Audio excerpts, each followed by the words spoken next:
कहता अगर हम पांचों ऐसी नंगे वदन पेड़ पे चढ़ के एक साथ अगर दूल्हे के रथ पे कूदे तो मजा आ जाएगा। लेकिन फिर ना हमारे ग्रुप में छठे मेंबर की एंट्री हुई जिसका नाम अमित गुप्ता था, लेकिन हम इसे छमिया बुलाते थे। छमिया इसलिए क्योंकि 12th क्लास तक स्कूल इसको मम्मी छोड़ने आती थी। लड़के छोड़ो यार, स्कूल में लड़कियां छेड़ती थी इसको, लेकिन पढ़ने में बहुत तेज था ये, क्लास में फर्स्ट ही आता था। और इसने हमसे दोस्ती की क्योंकि इसको स्कूल में सरवाइव करना था और इसे पता था हमारे ग्रुप में आने के बाद इससे कोई भी मजे नहीं लेता।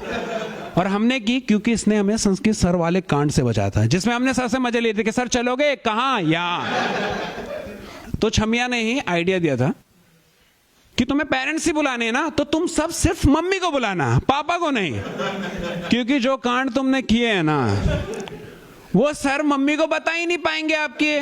कैसे बताएंगे कि आपके बच्चे ने मुझसे बदतमीजी की? क्या किया? उसने मुझसे पूछा चलोगे, मैंने बोला कहां, उसने कहा यहां। ऐसे तो नहीं बता सकते ना। मैंने कहा हाँ यार, ये तो सोचा ही नहीं। तो हम सबने सिर्फ मम्मी को बुलाया। अब टीचर हमारा कांड ही नहीं बता पा रहा। मम्मी कह रहे बुलाया क्यों है? तो कहते हैं ऐसे बोल दिया कि आपका बच्चा हमेशा स्कूल लेट आता है। इससे हमारा फायदा ही हो गया क्योंकि हमारे घर वालों ने फिर साइकिल दिला दी कि पैदल हो जाते हैं बच्चे लेट, अब साइकिल से जाएंगे। हमने कहा यार दिमाग तो बहुत काम की चीज है, पनिशमेंट की जगह इनाम, ग्रुप में लो इसको। लेकिन फिर धीरे धीरे ना छमिया हमारे ग्रुप की जान बन गया क्योंकि हम सारी फीलिंग उसी को शेयर करते थे और बाकी उसे करते भी कैसे यार। उनसे बोलो भाई परेशान हूं तो जवाब बता किसकी मां नहीं। लेकिन छमिया सबकी फीलिंग समझता था। लेकिन फिर 12th के बाद हम सब हो गए अलग क्योंकि छमिया को रेगुलर कॉलेज मिल गया क्योंकि वो था इंटेलिजेंट। भाटी ने पढ़ाई छोड़ दी कि हमारा आ गया मुआवजा, अब पढ़ के क्या फायदा। जाट ने फुल टाइम पहलवानी ज्वाइन कर ली कि पहलवान बनूंगा, और सब हो गए लगभग अलग। लेकिन हमारा घर पास था इसलिए हम हर संडे मिलते थे दारू पार्टी पे। सिर्फ छमिया नहीं पीता था पर जाता जरूर था चखना खाने। और फिर हम पीने के बाद चढ़ने की एक्टिंग करके छमिया का शिकार करते थे। उसे पैदल गलियों में भगा के बाइक से पीछा करते थे छमिया।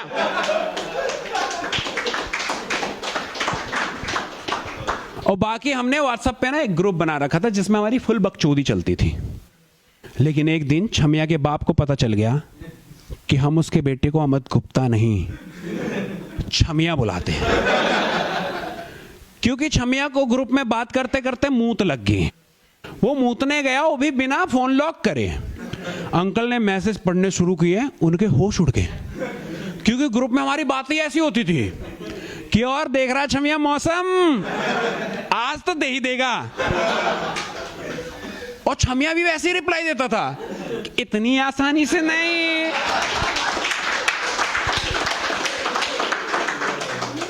पहले मुझे खुश करो। फुल बकचोदी चलती थी यार। उधर से पंडित बोल रहा है कि छमिया टूर पे चलेगा, वो भी फुल ये जिस्म तुम्हारा है जहां मर्जी ले चलो।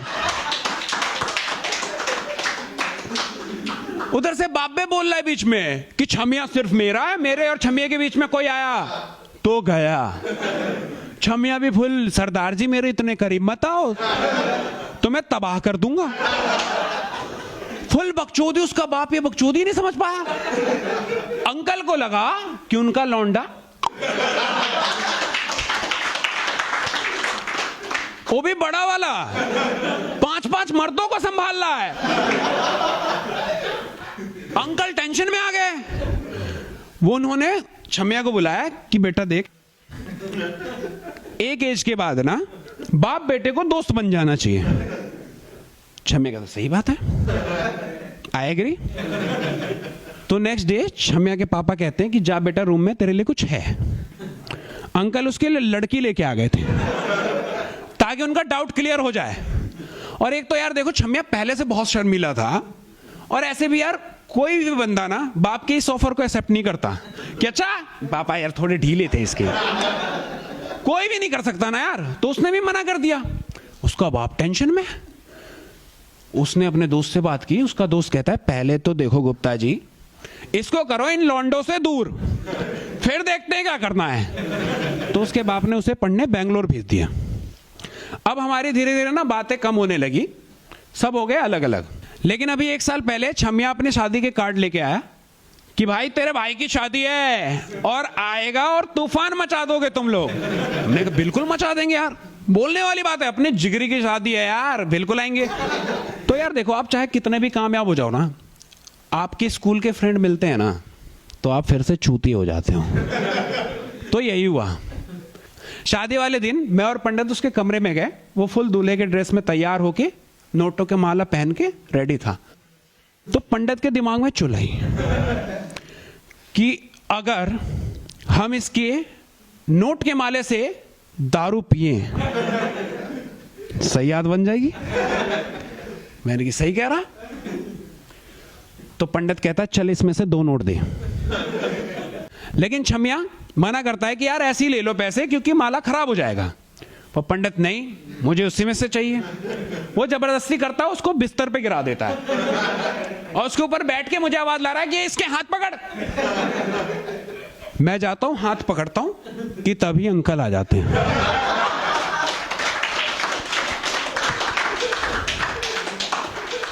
अब अंकल ने देखा जो कि मैंने छमिया का हाथ पकड़ रखा है, पंडित ने छमिया को बिस्तर पे लिटा के उसके ऊपर बैठा है और कह रहा कैसे नहीं देगा।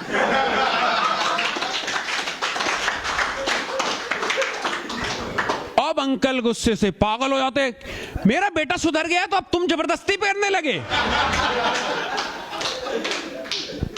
हमें पता ही नहीं अंकल के दिमाग में क्या चल रहा है। हमने अंकल नहीं, बस हम तो थोड़ा मस्ती कर रहे थे। अंकल ने जेब से नोट का बंडल निकाला और मेरे हाथ में दे दिया कि मस्ती करना है तो लड़की लेके आ, मेरे लौंडे से नहीं।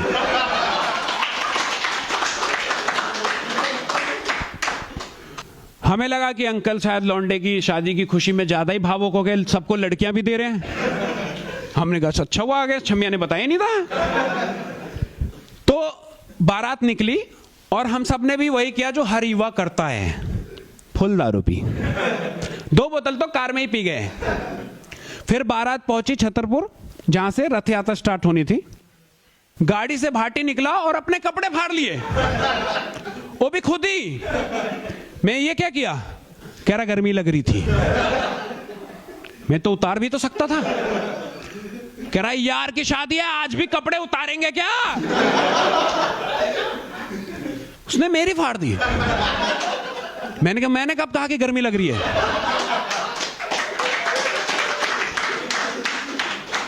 पांच मिनट के अंदर पांचों के कपड़े फट चुके थे। उसके बाद बाबा ने ढोल वाले से ढोल छीन लिया और खुद ही बजा बजा के नाच रहा है, खुद ही।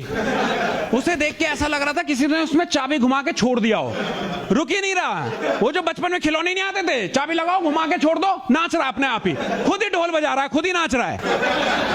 उधर जाट ऐसे ही चिल्ला रहा है कि यार की शादी है, सबकी गांड फाड़ दूंगा चर्रे से। कैसे? चर्रे से। मैंने बहन जो साउंड इफेक्ट कौन देता यार?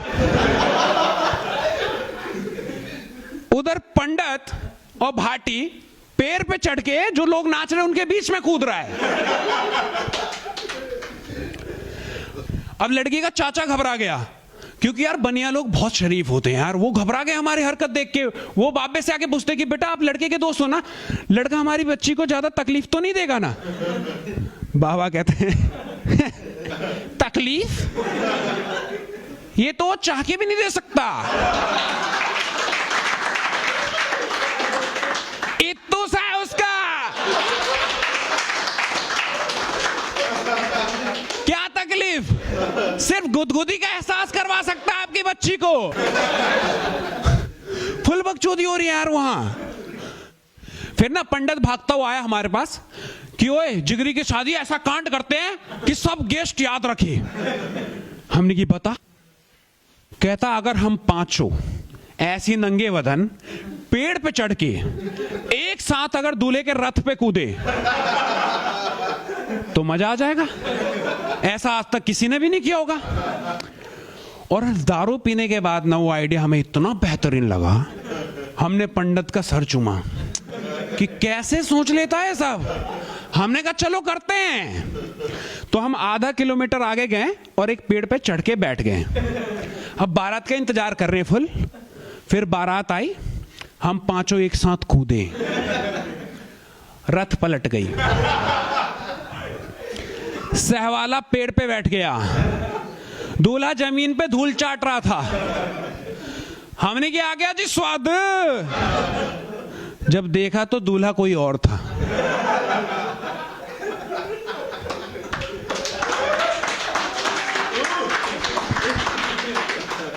वो किसी और की बारात थी। कुछ लोग हमें मारने के लिए भागे कि तभी पंडित ने बंदूक निकाला और मेरे सीने पे लगा दी। मैंने कि जिगरी के साथ ये हेडशॉट खाऊंगा या मार यहां। हमें देख के उनकी गांड फट गई कि बहन जो पागल लोग हैं, भागो यहां से। वो बंदूक नकली थी लेकिन लगती एकदम असली थी। पंडित उसे चांदनी चौक से लेके आया था और हर शादी में लेके जाता था हवाबाजी के लिए।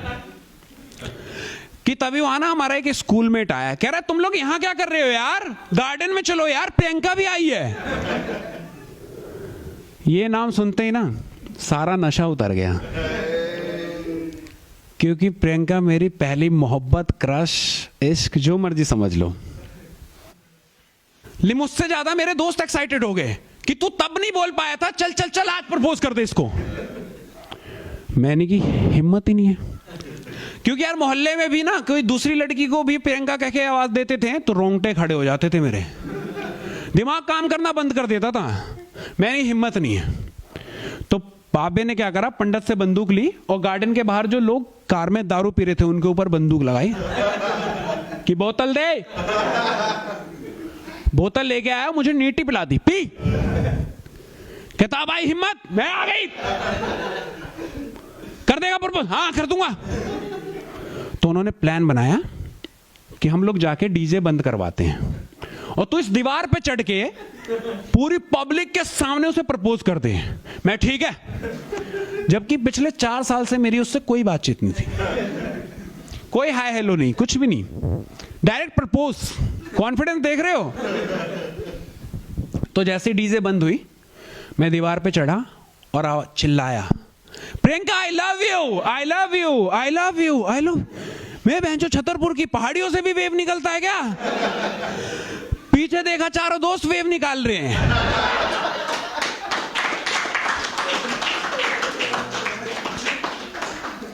प्रियंका की शादी हो चुकी थी।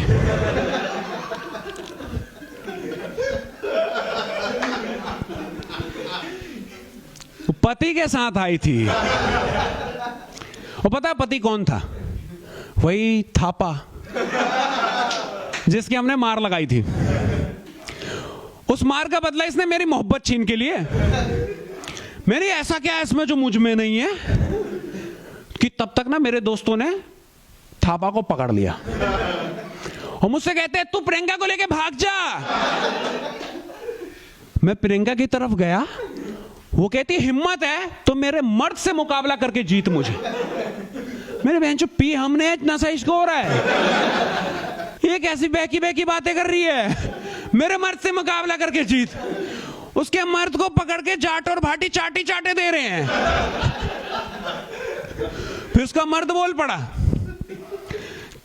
कि उस दिन भी तुम पांचों ने मिलके मुझे मारा था और आज भी मारोगी। कि प्रियंका आज मुझे कुछ हो जाए ना तो तुम आंसू मत बहाना, मेरे बच्चों को बताना कि कितने वीर थे उसका बाप। वो कह रही है मैं प्रेग्नेंट ही हूं कि तू मर गया तो आज बच्चा भी नहीं होगा तेरा। फुल बकचोदी चल रही है यार। वो ऐसे भारी भारी डायलॉग मार रहे थे दोनों पति पत्नी, जैसे इनको पहले से पता था कि शादी में ऐसा कुछ होने वाला है। और वहां शादी में जो लोग आए थे ना, वो तमाशा देख रहे हैं, उनको लग रहा है ना कि किसी मूवी की शूटिंग चल रही है। तो मैंने कि मैं भी हीरो बनूंगा। तो मैंने कि सब छोड़ दो इसको, अकेले लड़ूंगा। और नशे में ना थोड़ा ज्यादा ओवर हो गया कि राजपूत हो निहत्तों पे वार नहीं करता, डंडा दे इसको। लेकिन खुद लेना भूल गया, और वो राजपूत भी नहीं था। उसने डंडा मारा, मेरी बत्ती गुल हो गई। Thank you guys.